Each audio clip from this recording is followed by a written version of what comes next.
নমস্কার বন্ধুরা, আপনারা দেখছেন কুকিং হাউস অফ অনিমা।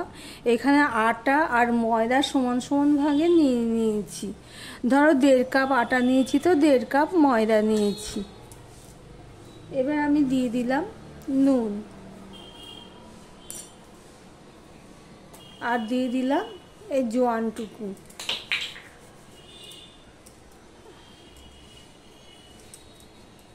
দিয়ে দিলাম একটুখানি করে সাদা তেল।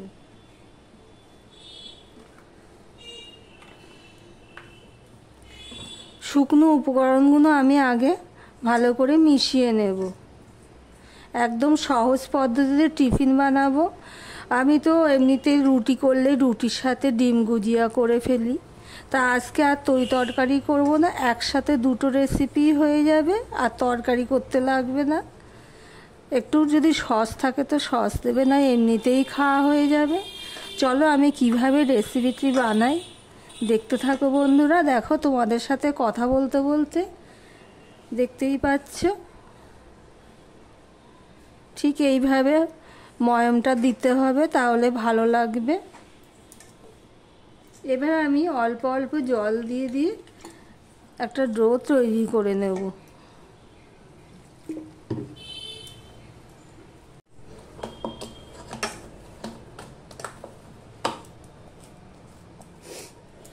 এবার এটা আমি ঢাকা দিয়ে রেখে দিলাম। দেখো বন্ধুরা, এখানে আমি দুটো সিদ্ধ ডিম নিয়েছি আর দুটো আলু সিদ্ধ করে নিয়েছি। এবার আমি একটা গ্রেটারের সাহায্যে এটা আমি গ্রেট করে নেব।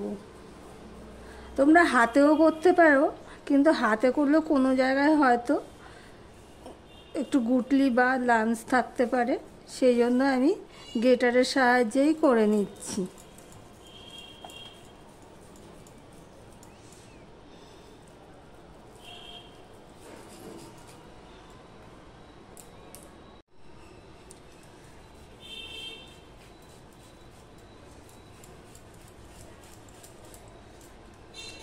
ভিডিওর শুরুতেই একটা লাইক দিয়ে কন্টিনিউ করো বন্ধুরা। তোমাদের একটা লাইক আমাদের এগিয়ে নিতে অনেকটাই সাহায্য করে।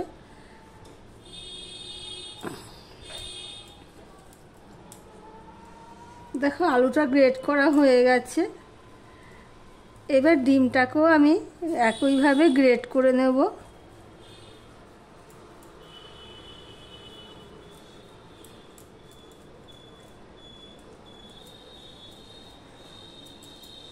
তোমরা চাইলে এখানে ময়দা সম্পূর্ণ দিতে পারো, আবার আটাও দিতে পারো, আবার আটা ময়দা সমান সমান দিতে পারো। তবে আটা ময়দা সমান সমান দিলে ওর একটা আলাদা স্বাদ হয় আর পরোটাগুলো ভালো হয় খেতে।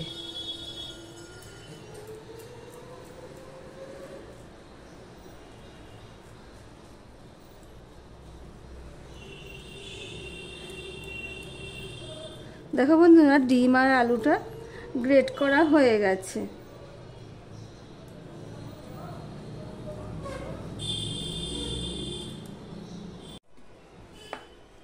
কড়াইটা গরম হয়ে গেছে, এবার দিয়ে দিলাম সাদা তেল।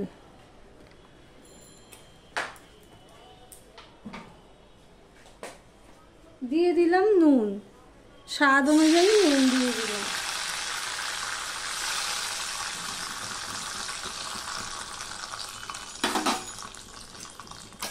এবার দেখো, আমি একটু লঙ্কা পেঁয়াজ কেটে নিয়েছি। এবার দিয়ে দিচ্ছি লঙ্কা পেঁয়াজ কুচি। একদম ইজি, কম সময়ে করে নেওয়া যায়। বাচ্চা থেকে বড় সবাই খেয়ে নেবে।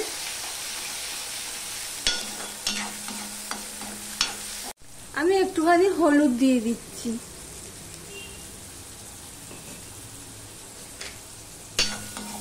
এবার পেঁয়াজটাকে লাল লাল করে ভেজে নেব।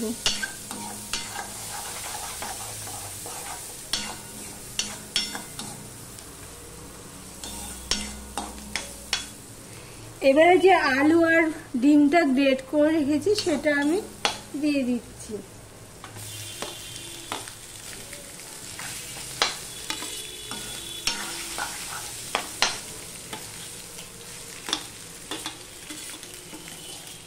এই পর্যন্ত যারা ভিডিওটি দেখছো লাইক দিতে ভুলে গেছো, চট করে একটা লাইক দিয়ে কন্টিনিউ করো।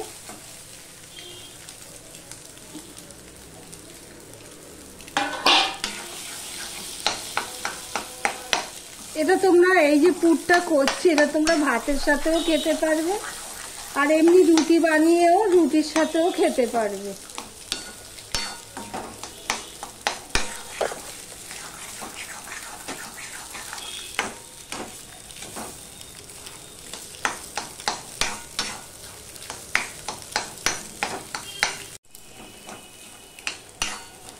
দেখো বন্ধুরা, সমস্তটা ভালো করে মেশানো হয়ে গেছে। এবার আমি গ্যাসটা অফ করে দেব। পুরটা আমি ঠান্ডা করে নিয়েছি। এবার আমি এগুলো থেকে লেচি কেটে নেব।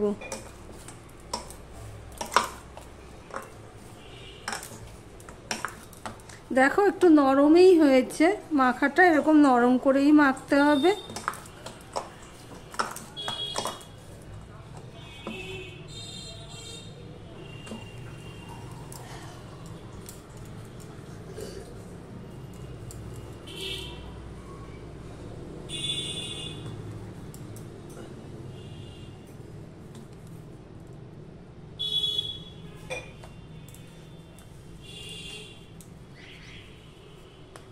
এইভাবে দেখো করে নিয়েছি। এইভাবে সমস্ত লেচিগুলো আমি করে নিয়ে দেখো সমস্ত লেচিগুলো করে নিলাম।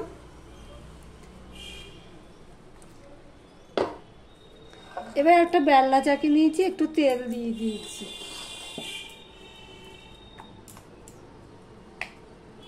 একটু দেখতে ভালো রাখার জন্য আমি এখানে একটু কারি পাতা দিয়ে দিলাম। তোমাদের কাছে যদি ধনে পাতা থাকে তো ধনে পাতাও দিতে পারো। দিয়ে দিচ্ছি 2-4টে কালো জিরে।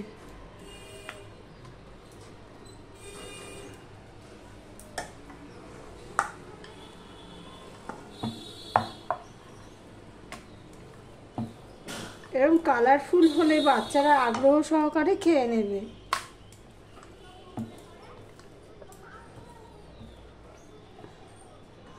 এবার আমি এই পিঠটা উল্টে দিলাম।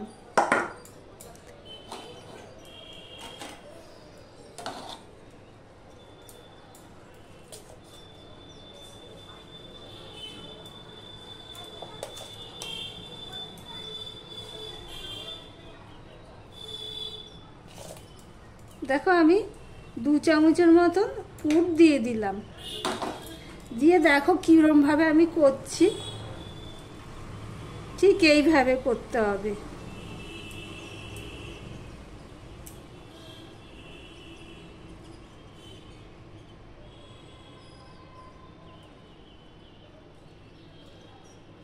দেখো বন্ধুরা,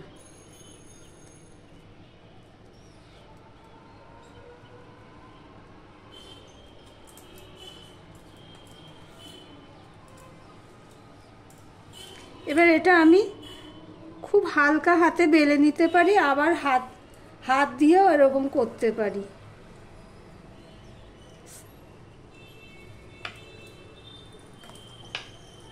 হালকা হাতে এইভাবে বেলে নিচ্ছি।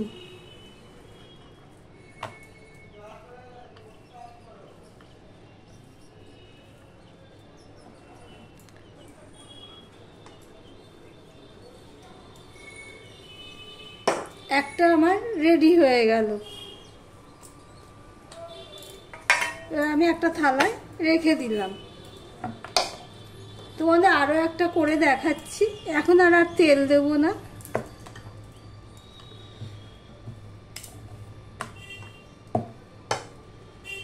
একটু কারি পাতা দিয়ে দিলাম।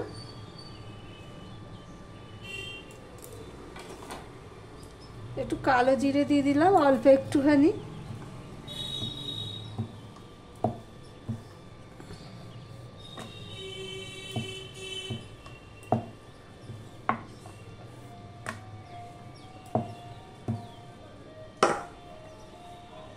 এবার উল্টে দিলাম, দিয়ে পুর দিয়ে দিচ্ছি 2 চামচের মতন আমি পুর দিয়ে দিলাম।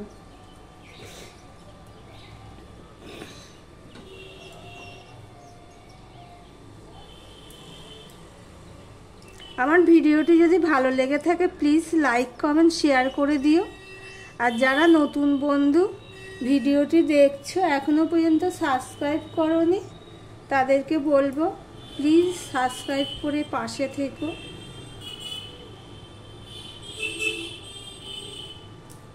এবার আমি এটাকে বেলে নিচ্ছি, আলতোভাবেই বেলতে হবে।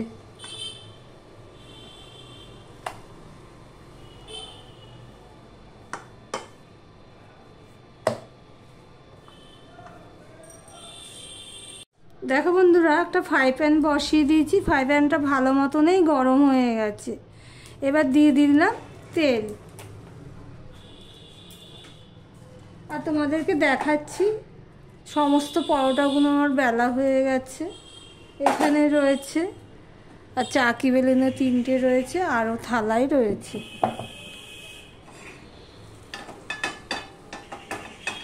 একটু বেশি করেই তেল দিলাম, তোমরা চাইলে আগে ছেঁকে নিয়ে তারপরে অল্প করে তেল দিয়ে করতে পারো, আর যদি তাড়া থাকে তো এইভাবে করে নিতে পারো। এবার আমি দিয়ে দিলাম, অল্প গরম হয়েছে তেলটা, তাতেই আমি দিয়ে দিলাম।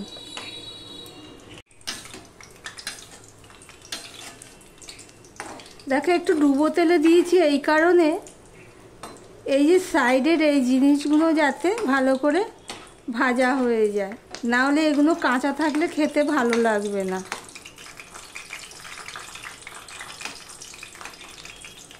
এবার আমি এটাকে উল্টে দেব।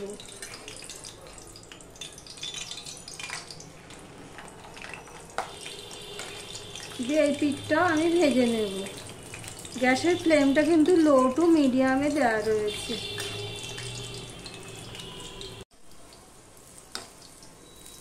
এইভাবে উপর থেকে গরম তেল দিলে না উপরটাও হয়ে যাবে, আর এই যে সাইডের এগুলোও হয়ে যাবে।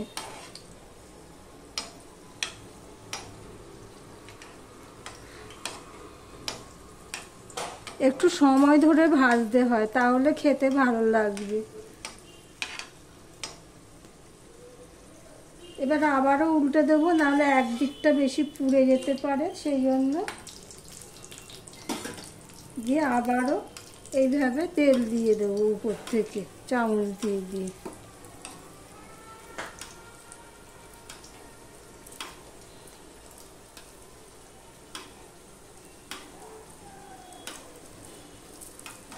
সাইডগুলোটাও দেখো, সাইডটাও ভাজা হয়ে যাবে।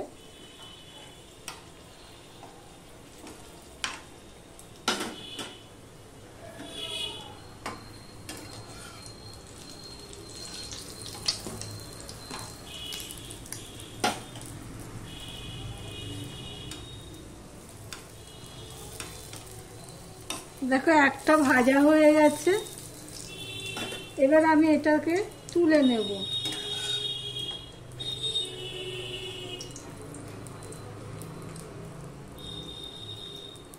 একটু তেলটা ঝরিয়ে নিতে হবে।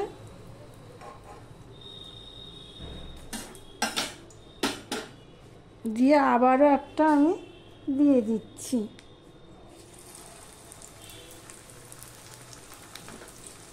দিয়ে আবারও এইভাবে করে দিচ্ছি।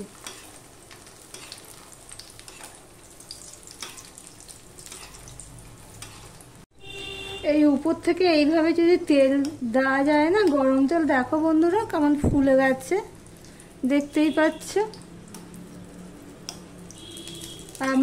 আমি গ্যারান্টি দিয়ে বলছি, ঠিক এইভাবে এই প্রসেসে যদি তোমরা এইভাবে টিফিন বানিয়ে খাও তাহলে খুবই সুস্বাদু হবে। আর যেহেতু এখানে এরকম কালারফুল হয়েছে, বাচ্চারা আগ্রহ সহকারে খেয়ে নেবে। যারা খাওয়া নিয়ে এতটাই বায়না করে তারাও চেটে পুটে খেয়ে নেবে এই কালারফুলটার জন্য। দেখো বন্ধুরা, এই পিঠটা হয়ে গেছে। আর এই যে সাইডের এই অংশটুকুও কিন্তু এইভাবে আমি ঘুরিয়ে ঘুরিয়ে করে নিয়েছি। তাতে কি হয়, সাইডের যে অংশটুকু সেটাও ভাজা হয়ে গেছে, আর কাঁচা নেই। সাধারণত কি হয়, এইভাবে করলে কাঁচা থেকে যায়।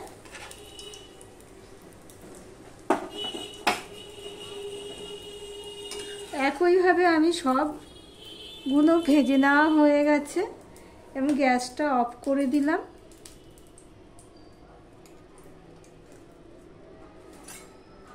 করতে করতে আমার বরকে দিয়ে দিয়েছি। আমার বর তো খুব নাম করলো। দেখো বন্ধুরা, কি দারুণ হয়েছে, দেখতে যেমন সুন্দর হয়েছে, খেতেও সুন্দর হয়েছে। তাহলে ভিডিওটি আজকের মতন এখানেই শেষ করলাম। আবার অন্য কোনো সুন্দর সুন্দর রেসিপি নিয়ে চলে আসবো। সঙ্গে থেকো বন্ধুরা।